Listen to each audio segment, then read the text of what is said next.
Gold, trusted gold buyers. మీరు తాకట్టు పెట్టిన బంగారాన్ని విడిపించి ఈ రోజు ఉన్న మార్కెట్ ధరకు కొనబడను.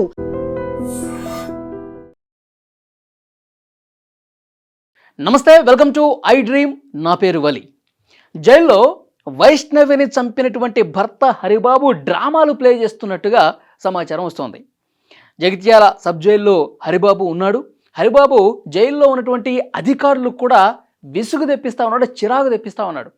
ఎందుకంటే జైల్లో ఉన్నటువంటి హరిబాబు, నాకు అసలు బతకాలం లేదు, వైష్ణవిని నా చేతులతోనే నేను చంపేశాను, నేను పెద్ద పాపం చేశాను, నేరం చేశాను, నన్ను చంపేసేయండి, నాకు అసలు జీవితం మీద ఇంకా బతకాలని లేదు, నేను కూడా చచ్చిపోతా అని పోలీసులు, అక్కడ ఉన్నటువంటి జైలు అధికారులు కూడా, మీరు నన్ను చంపేసేయండి, నాకు ఉరిదీస్తారా, తీసేయండి, వెంటనే తీసేయండి, ఈ విధంగా పెద్దగా అరుస్తూ కేకలు వేస్తూ అక్కడ ఉన్నటువంటి జైలు అధికారులకు కూడా ఒక విసుగు తెప్పిస్తున్నట్టుగా సమాచారం వస్తుంది.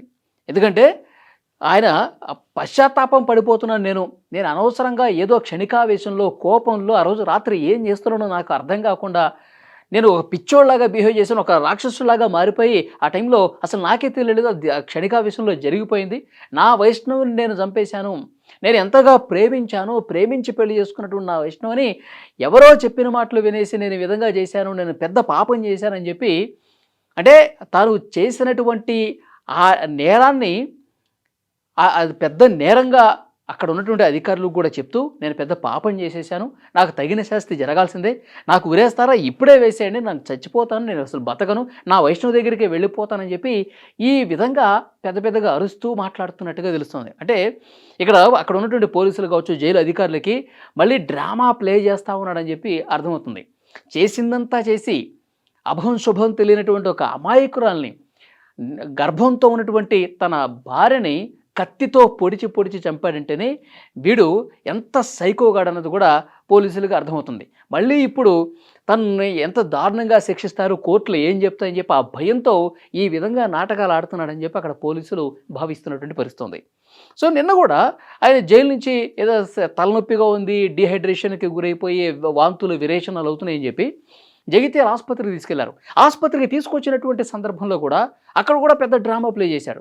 వైద్యుల ముందు, నాకు అసలు వైద్యం వద్దు, నేను అసలు ఎలాంటి ట్రీట్మెంట్ తీసుకోను, నేను చచ్చిపోవాల్సిందే, నాకు అసలు నన్ను ఎందుకు బతికిస్తున్నారు, ఎందుకు మీరు హాస్పిటల్కి తీసుకొచ్చారు, నాకు అసలు బతకాలని లేదు, నేను చచ్చిపోతాను, ఒకవేళ నేను బయటికి వెళ్ళినా వాళ్ళ అన్నలు నన్ను ఎలాగో చంపేస్తారు, కాబట్టి నేను అసలు బతకనని చెప్పి జగిత్యాల ప్రభుత్వ ఆసుపత్రిలో వైద్యులకు కూడా ఒక పెద్ద టార్చర్ గురి చేసినట్టుగా తెలుస్తోంది.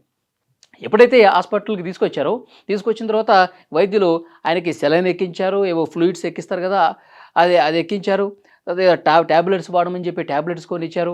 నాకు ఇవేమీ వద్దు, నన్ను అసలు బతకనియొద్దు, నన్ను జైల్లో పడేసేయండి, నేను జైల్లోనే చచ్చిపోతా, ఈ విధంగా డాక్టర్లతో కూడా మాట్లాడి డాక్టర్లు కూడా కొంత ఇరిటేషన్ తెప్పించినట్టుగా తెలుస్తోంది. ఆ తర్వాత వైద్యులు బలవంతంగా అతనికి చికిత్స అందించి మళ్ళీ జైలుకి పంపించినటువంటి పరిస్థితి ఉంది. జైల్లో మళ్ళీ డ్రామాలు మొదలు పెడతా ఉన్నాడు. అంటే ఇక్కడ తన శిక్షను ఏమైనా తగ్గిస్తారేమో, ఈ విధంగా పశ్చాత్తాపడితే, నా వైష్ణవిని నేను చంపేసుకున్నాను, నా చేతులారా చంపేసుకున్నాను, పెద్ద పాపం చేశాను, నేరం చేశాను అని చెప్పి ఈ విధంగా ముసలి కన్నీరు కారిస్తే, చేసిన తప్పును ఒప్పేసుకుంటే శిక్ష తగ్గిస్తారేమో అని అలాంటి ఆలోచనతో ఈ డ్రామా ఏమన్నా హరిబాబు మొదలుపెట్టాడా అన్నది కూడా ఇక్కడ క్లియర్గా అర్థం చేసుకోవాల్సినటువంటి అవసరం ఉంది. ఎప్పుడైతే ఈ డ్రామాలన్నీ కూడా బయటకు వచ్చాయో, మీడియాలో వస్తున్నాయో, వాళ్ళ అన్నలు కూడా స్పందించారండి.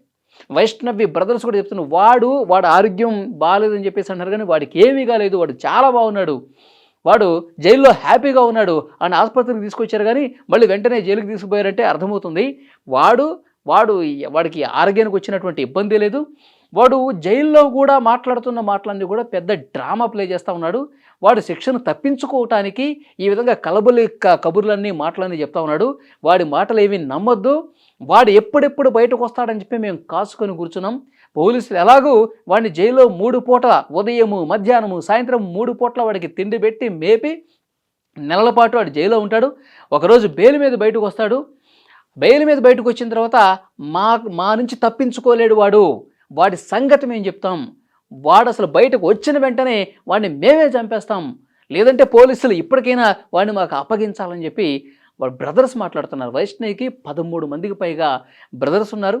సొంత అన్న కూడా సమాధి దగ్గర పడుకొని బోరున విలపిస్తూ ఉన్నాడు. అంటే అభం శుభం తెలియనటువంటి ఒక అమాయకురాలనేటువంటి మా చెల్లిని వాడికి ఇచ్చి పెళ్లి చేస్తే వాడేదో గొప్పగా ప్రేమించాడు, వైష్ణవే కావాలనుకున్నాడు, వైష్ణవం లేకపోతే నాకు జీవితం లేదని చెప్పి పురుగుల మందు తాగి వాడు చావు బతుకుల మధ్యలో ఉంటే ఇది నిజమైన ప్రేమేమో అనుకుని వాడిని చేసుకుంటే ప్రేమ చూపిస్తున్నాడు కదా, వాడిని చేసుకుంటే ఈమె జీవితం బాగుంటుంది కదా అని చెప్పి ఆలోచించాం. కానీ వీడంత మూర్ఖంగా రాక్షసులాగా బిహేవ్ చేసి మా చెల్లిని చంపేస్తాడని చెప్పి మేము అసలు అనుకోలేదంటూ ఆ సమాధి మీదే పడుకొని నిద్రాహారాలు మానేసి అన్నలు తండ్రి ఎంతగా రోధిస్తున్నారని కూడా వీడియోలు మనం చూసాం. చాలా బాధకు గురవుతున్నారు, ఆవేదనకు గురవుతున్నటువంటి సిచ్యువేషన్ కనిపిస్తోంది. కాబట్టి వాళ్ళందరూ కూడా చాలా ఫోకస్డ్గా, ఎందుకంటే యూట్యూబ్ వీడియోలు చేస్తూ ఎంతో ఎంతో యాక్టివ్గా కనిపించేటువంటి చెల్లి అందరి ఇళ్లలో తిరుగుతూ అందరి ఇంట్లో తమ కుటుంబ సభ్యురాలుగా ఉంటూ అంత చలాకీగా ఉండేటువంటి అమ్మాయి ఈరోజు మా ముందు లేదు, శవమై కనిపించింది అనేసరికి వాళ్ళు బాధ రెట్టింపైంది. వాళ్ళు తట్టుకోలేకపోతున్నారు. ఇంకా సమాధి దగ్గరికి వెళ్తానే ఉన్నారు, ప్రతిరోజు వెళ్తానే ఉన్నారు. ఎండని సైతం లెక్క చేయకుండా సమాధి మీదే పడుకుని వాళ్ళందరూ కూడా చాలా బాధకు గురవుతున్నటువంటి పరిస్థితి. కానీ ఇప్పుడు ఇక్కడ ఈ హరిబాబు అనేటువంటి వీడు చాలా చాలా చాలా అంటే తెలివిగా జైలు అధికారుల ముందు, ఇక్కడ ఆసుపత్రికి తీసుకొస్తే డాక్టర్స్ ముందు నాటకాలు ప్లే చేస్తూ ఉన్నాడన్నది కూడా క్లియర్గా అర్థమవుతుంది. సో వాడు ఎప్పుడెప్పుడు వస్తాడని చెప్పి కాసుకొని కూర్చున్నటువంటి పరిస్థితి. అక్కడ కోర్టులలో నేను ఆ రోజు వెళ్ళాను. అవి సమాధి అయిపోయిన తర్వాత రోజు నేను వెళ్తే అక్కడ ఉన్నటువంటి కాలనీ వాసులు, ఆ మాదాపూర్ గ్రామంలో ఉన్నటువంటి స్థానికులు అందరూ కూడా ఒకే విషయం చెప్తున్నారు. అసలు వాడిని అనవసరంగా పెళ్లి చేసుకుంది ఈ అమ్మాయి. అసలు ముందు ఈ అమ్మాయికి ఇష్టం లేదు, ఇష్టం లేకపోయినా సరే వాళ్ళ ఇంట్లో వాళ్ళు ఒప్పించి మరీ చేసుకున్నారు. నల్లోడైతే ఏంది, తెల్లోడైతే ఏంది, మనకు బంధువు కాకపోతే ఏంటి, నీ మీద ప్రేమ ఉంది కదా, నిన్ను ప్రేమించాడు కదా, నిన్ను బాగా చూసుకుంటానని చెప్తున్నాడు కదా, వాడు ఆత్మచేతనం చేశాడంటేనే నీ మీద ఎంత ప్రేమ ఉందో అర్థమవుతుంది కదా, డబ్బులు ఈరోజు ఉంటే రేపోతే, నువ్వు ఇతన్నే పెళ్లి చేసుకోమ్మా అని చెప్పి వైష్ణవికి ఇష్టం లేకపోయినా పెళ్లి చేస్తే ఆఖరికి వైష్ణవినే చంపేసే పరిస్థితి వచ్చింది. వైష్ణవిని అర్ధరాత్రి సమయంలో కడుపులో 4 నెలల బిడ్డ ఉండగా దారుణంగా కత్తితో పొడిచి గొంతు పిసికేసి ఈ హరిబాబు అనేటువంటి ఒక సైకో చంపేసినటువంటి పరిస్థితి. కాబట్టి ఇంత సైకోలాగా బిహేవ్ చేశాడు, రాక్షసులాగా బిహేవ్ చేశాడు. కాబట్టి వీడిని నమ్మకండి సార్ అంటూ ఈరోజు అన్నలు వీడి జైల్లో డ్రామాలు ప్లే చేస్తుంటే మాట్లాడుతున్నారు. వాడు జైల్లో నేను భోజనం చేయను, నేను కూడా చచ్చిపోతాను, నాకు ఉరేసేయండి, నన్ను చంపేసేయండి, ఇవన్నీ మాట్లాడుతూ ఉన్నాడంటే వాడు ఏదో తెలివిగా ఒక డ్రామా ప్లే చేస్తూ ఉన్నాడు.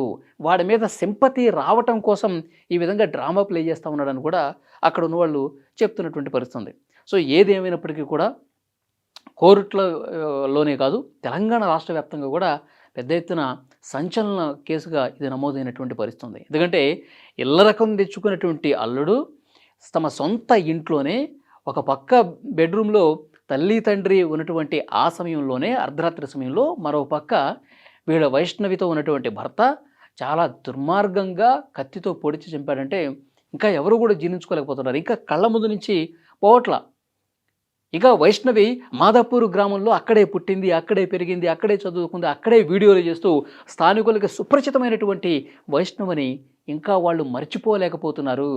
అరే మొన్ననే కదా ఇక్కడ కనిపించింది, మొన్ననే కదా ఇక్కడ వీడియో చేసింది, మొన్ననే కదా ఇక్కడ యూట్యూబర్లు కొంతమంది వచ్చి ఆమెని అభినందించారు, మొన్ననే కదా చాలామంది ఆమె దగ్గరకు వచ్చి మాట్లాడారు అని చెప్పి అక్కడ ఉన్న గ్రామ ప్రజలు ఆ కళ్ళ ముందు కనిపిస్తున్నటువంటి సీన్లను చూసి ఇప్పటికీ కూడా జీర్ణించుకోలేకపోతున్నారు. వాళ్ళు గుండె చాలా బాధకి గురవుతున్నటువంటి పరిస్థితి. అంటే ఊళ్ళో ఉన్నటువంటి జనమే ఎంత బాధకు గురవుతున్నారంటే సొంత కుటుంబ సభ్యులు ఇంకెంత బాధపడుతూ ఉంటుంటారు. అందుకే రోజులు గడిచినా సరే, 2వ రోజైనా 3వ రోజైనా 4వ రోజైనా ఇంకా ఆ సమాధి దగ్గర గుండెలు పగిలేలా రోధిస్తున్నారంటే వీడు ఎంత దుర్మార్గంగా చేశాడు, వీడు ఎంత దారుణంగా ప్రవర్తించాడు అనేది కూడా క్లియర్గా అర్థమవుతుంది. సో ఇప్పుడు మనకు అందుతున్నటువంటి సమాచారం, జైల్లో డ్రామాలు ప్లే చేస్తూ ఉన్నాడు. జైల్లో పూర్తిగా అక్కడ జైలు అధికారులను కూడా మభ్యపెట్టే విధంగా, ఒక చిరాకు తెప్పించే విధంగా పెద్దగా అరుస్తూ వైష్ణవిని నేను చంపేశాను, నాకు తగిన శాస్తి జరగాల్సిందే, నా పాపం పండింది, నేను కూడా చచ్చిపోతా, నాకు ఇంకా బతుకు లేదని చెప్పి ఏడుస్తూ పెద్దగా అరుస్తూ మాట్లాడుతూ ఉన్నాడంట. సో దీన్ని ఎంతవరకు నమ్మే పరిస్థితి ఉంది అన్నది కూడా కాలం సమాధానం చెప్తుంది. ఈ వీడియో చూస్తున్న ప్రతి ఒక్కరూ స్పందించండి. ఈ ఈ సైకోలాగా బిహేవ్ చేస్తున్నటువంటి ఈ హరిబాబు జైల్లో ఈ విధంగా ప్రవర్తించడాన్ని, అలాగే ఆసుపత్రికి తీసుకెళ్తే డాక్టర్లతో నన్ను చంపేయండి, నాకు బతకాలని లేదు, నాకు ట్రీట్మెంట్ కూడా వద్దు, నన్ను ఆసుపత్రికి ఎందుకు తీసుకొచ్చారు, ఈ విధంగా రివర్స్ గేర్లో మాట్లాడటాన్ని మీరు ఏ విధంగా చూస్తున్నారు? ఇది నిజంగా డ్రామానా, లేకపోతే వైష్ణవి మీద ప్రేమ ఉంది, ఏదో క్షణికావేశంలో జరిగిపోయిందని చెప్పి భావించాల్సినటువంటి పరిస్థితి ఉందా? మీరేమనుకుంటున్నారో తప్పకుండా కామెంట్ చేయండి.